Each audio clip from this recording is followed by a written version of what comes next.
GNX by Kendrick Lamar is an amazing album. Every album he puts out is something different, and this one did not miss. It was a mix of a bunch of different West Coast variations, some of the old school stuff in Dodger Blue, some sampled stuff in like The Heart Part 6, and then we got the hard vibes in TV Off, Squabble Up, and stuff like that. So I'm going to be breaking down 3 beats that I made in the style of GNX when I was very sick last week, and we're just going to have fun. So what are the 3 beats I'm going to break down?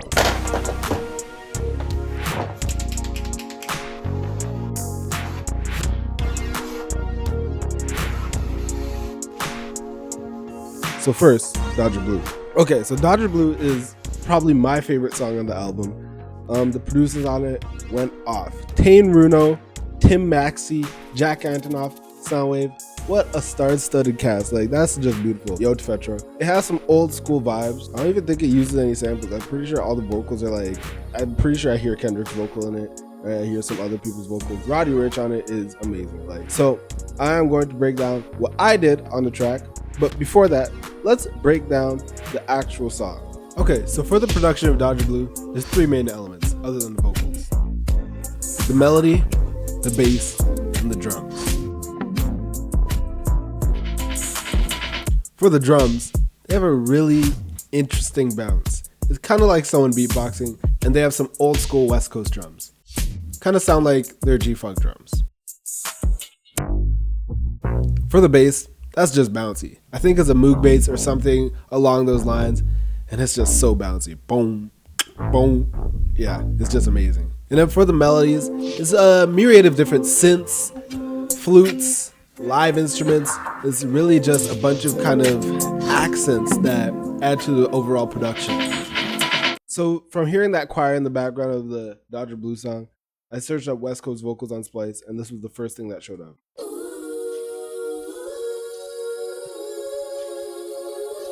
And I pretty much built the whole beat around this. At the end of the day, like when I finished the beat, I didn't really like that vocal, so I built it all around that, but I might like get my mom or something to do vocal. Next, we have the drums. We have a pretty bouncy West Coast pattern with the hi-hats, but all the drums are kind of off kilter and old school. I love that.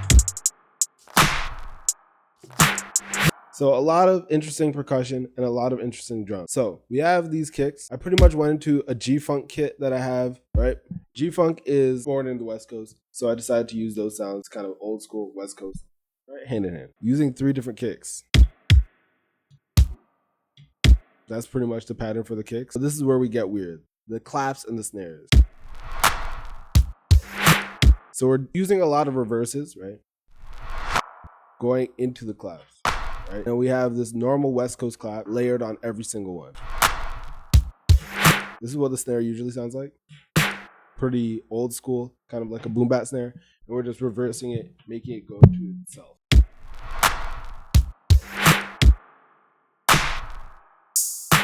Open hi-hat, pretty normal. Again, some more reverses. Reverse this instead. Cut it off on the snare and had it come back here. You want every layer to have its different thing. This is to make it more modern. This is to add something to transient. And then we have these ones all to add texture. These are some toms and some others.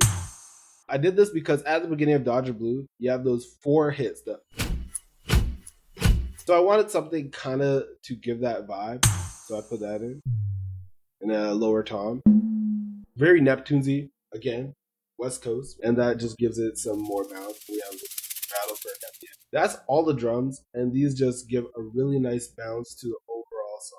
Lastly, for the drums, to make them more vintage, we didn't really add anything to the drums individually, but we added them all into the drum bus and added this outer space preset. And this is the vintage slapback reverb, and this just gives it that old school vibe. If we turn this off completely, sounds okay, right? And you hear that. That gives the whole track a vintage vibe. I think the main thing of this is the bass. So I'm using Astra. I'm using their Moog bass. The pattern we're doing is following the bass notes of this. Then doing some fills. Add fills and different stuff to differentiate. 2 hits to kind of follow the kick, right?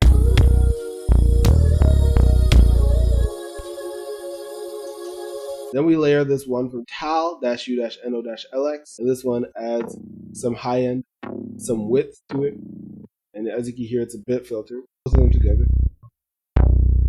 and it makes it a lot bigger than just one of them by itself. And last but not least, we have the melodies. This is following the same chords as the bass or the vocals. Something his producers do really well are adding to the sample. And I feel like a lot of producers use the sample as is, but adding to the sample, add some chords, add some synths, add something to it to make it like pop. Tyler the Creator does that really well.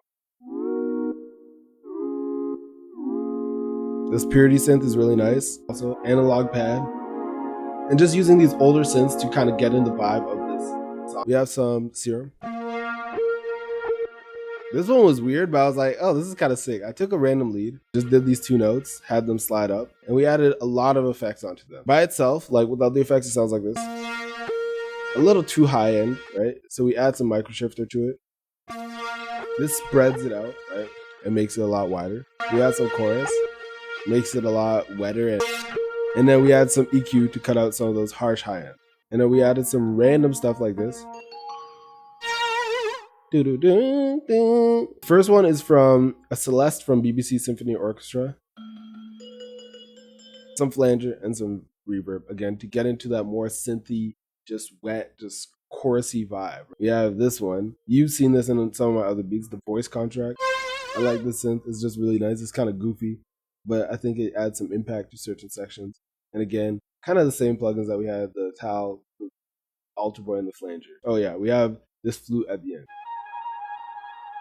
And I'm pretty sure it has the same plugins as that. Yeah, Little Alter Boy, Tal, Echo Boy, some Saturn, right?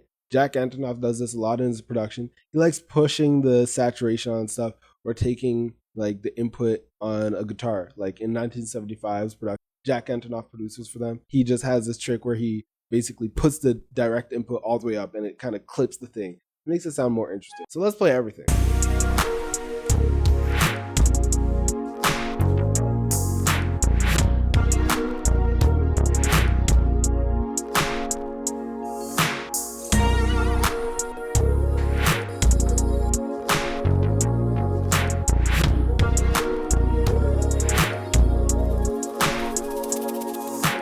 Okay, next beat is Squabble Up, or as I called it, Gobble Down.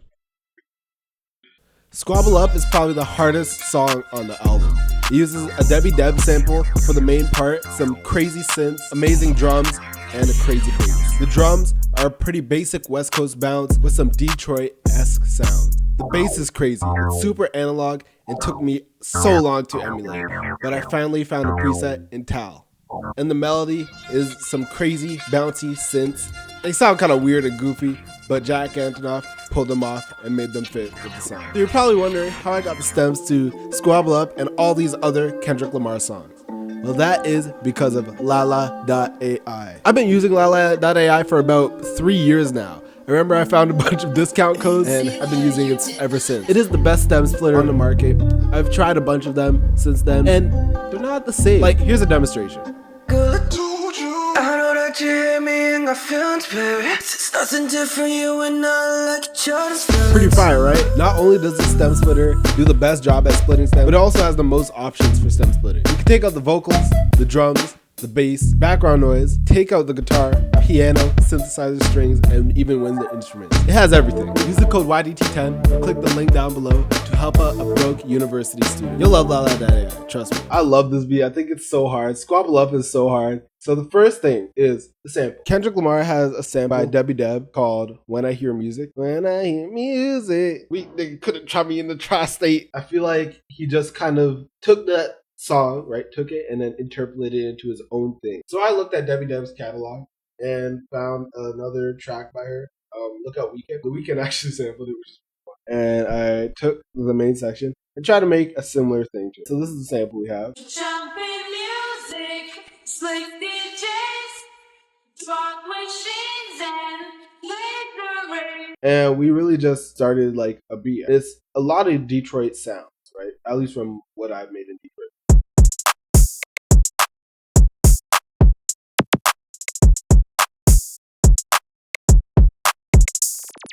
She says laser beams in the thing, so I added some laser.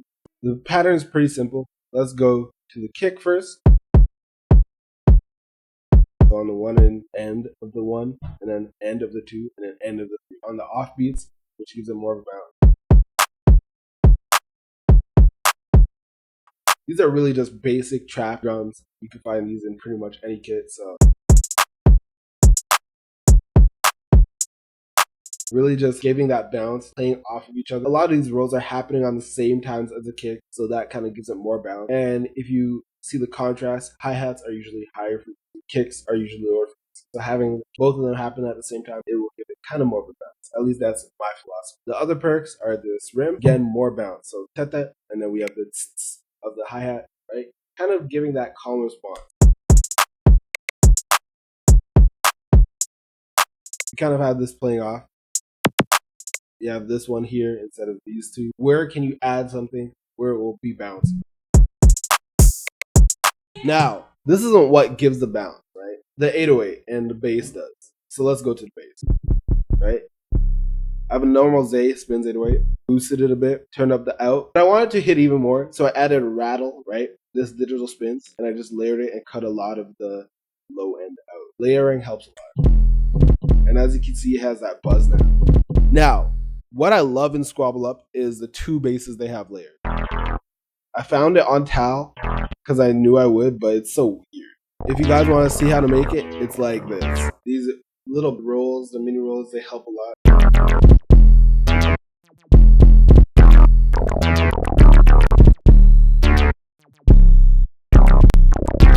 With the drums, it just has a crazy pound.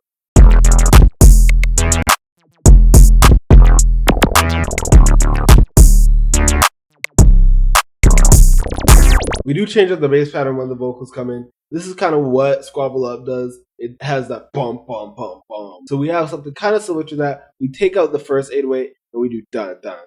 I think it kind of goes with the sample because it says jumping music and it kind of feels like it jumps. Jumping music, slick DJs, talk machines and again, we're following the vocals. They don't happen on the first beat, but they happen on the end of the second one. We have a few synths. Here are all of them together. They're kind of weird.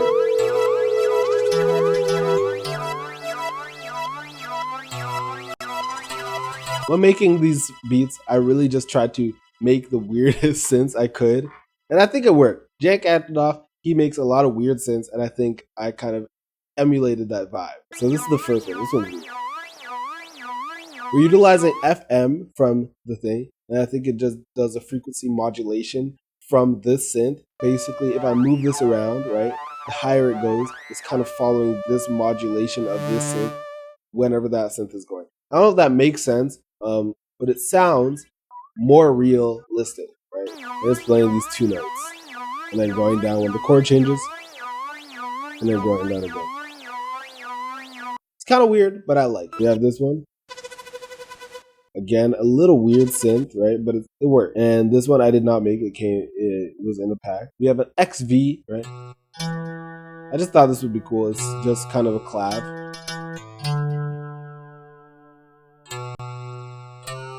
This one was one I heard in Squabble Up. It's kind of like an 80s dance track, right? The side chained thing. And then we LFO to it. And then it's also panning with Pancake. And add some Echo Boy to give it some more echo. We have this last synth from Serum. And as you can see, it slowly goes down the pitch. These are all the synths together. We'll play them. Honestly, they sound kind of bad by themselves. Then with everything else. Jumping music.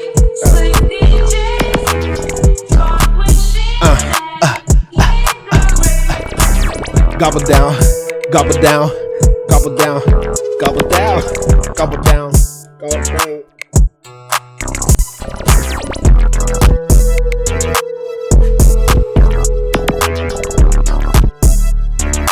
Last but not least, we have the one we evolved in. TV off / they not like us type.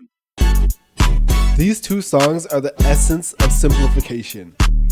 It literally has only 3 elements: the sample, the drums, and the bass. And the drums are some simple West Coast drums, but they have the bounce.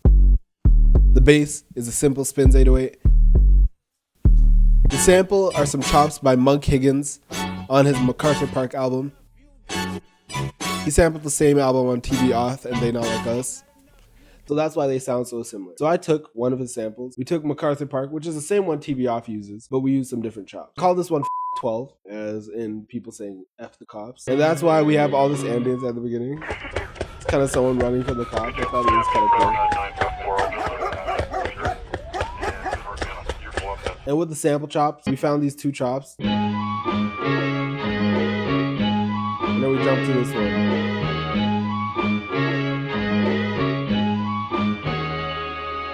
Then we do the short chops like They Not Like Us or like TBR.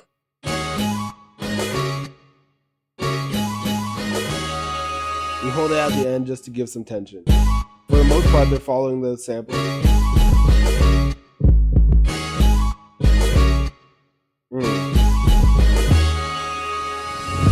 And then we have an 808 roll and some variation. In order to do the 808 roll, it's not that hard. Take an 808, right? So we'll take one like this. We elongate it, click Alt-U on it, and then we click here, and we just make a curve. We have this boosted, we have it shortened. We could even do it a bit more. The claps are pretty simple on the 2s and 4s. We're not trying to do anything too complex with this. Hi-hats also, not too complex. Pretty much a 2-step bounce with some roll. And leave gaps for when the sample stops. That's pretty much all you need, but I added some extra stuff like a siren, some of the ambience of the police talking. It adds some bounce. If you hear that, it's kind of like a bounce. So I thought that was pretty cool. We did do a second part here.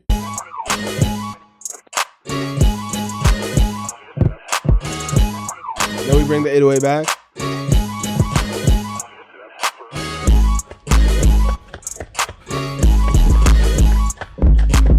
Same pattern, just on the same notes.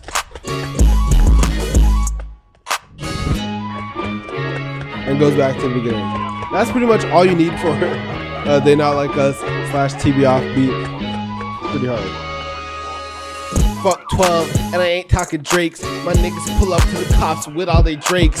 Y'all niggas some weirdos showing your snakes. If I wanted to, I'd eat a bake, eat a cake. I could get my cake and eat it too. You know I've been new. Try to eat me up like seafood. Nigga, I'm your master like Shifu. But yeah, that's how you make a GNX type beat. Any vibe you want in the album. This is such a fire album. Let me know what y'all want next. Hopefully I can do these breakdowns where it's a little more in-depth and we're like really going into the beat and showing y'all how they did it. Because these beats are crazy. And I feel like I really need to delve deep into them to show you guys. Hopefully this comes out by the end of February. I don't think it will. This is a Black History Month thing. You know, I got a pick-in. I got my black activist drip on. Love y'all very much. I like to post at least once a month. At least. If it's a cool month, I might do 2, maybe 3. But at very least once a month. We're back to making tutorials. The Chromacopia one. I mean, first the Call Me If You Get Lost one is coming, and then the Chromacopia one. I also want to do a Dochi one. But comment down below what y'all want to see me do. Thank you guys for watching, and I